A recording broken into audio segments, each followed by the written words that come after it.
네, 최근 매일같이 새로운 확진자가 600명 넘게 나오면서 전체 검사자 가운데 확진자의 비율인 양성률도 4주 연속 늘었습니다. 이 어린이집이나 요양시설 같은 감염 취약시설에 대한 걱정이 큰데 주기적으로 미리 검사를 받게 했더니 추가 전파가 줄어든 걸로 나타났습니다. 박희봉 기자가 보도합니다. 지난 9일부터 모두 14명의 확진자가 나온 서울 마포구의 한 어린이집입니다. 화장실 등을 함께 쓰고 교사와 어린이들이 함께 식사하면서 감염이 전파됐습니다. 확진자가 발생하면서 해당 어린이집은 오는 22일까지 폐쇄됐습니다. 원생들과 부모들은 전원 자가격리됐습니다.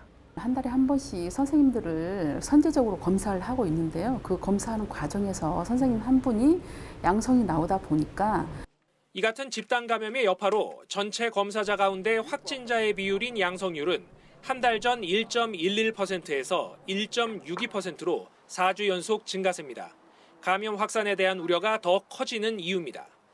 이 같은 확산세를 막기 위해 방역당국은 감염 취약시설에 대해 주기적으로 선제 진단검사를 했는데 추가 전파 차단에 효과적인 것으로 드러났습니다. 지난해 말부터 실시된 선제검사에서 모두 164명의 확진자가 발견됐는데 확진자가 나온 시설의 73.5%에서 추가 전파가 일어나지 않았습니다.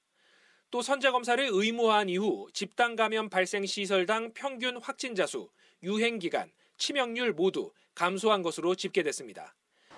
선제검사로 빨리 확진자를 찾고 조치를 취하면 집단 감염을 막을 수 있다는 겁니다.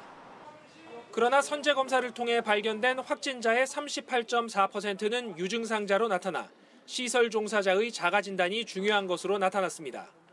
한편 서울시는 자가검사 키트를 학교에 시범 적용하는 사업에 대해 서울시 교육청 등과 협의하겠다고 밝혔지만 유은혜 교육부 장관은 허가도 돼 있지 않아 시기상조라며 방역 혼란을 초래할 수 있다고 반대 의사를 나타냈습니다. KBS 뉴스 박희봉입니다.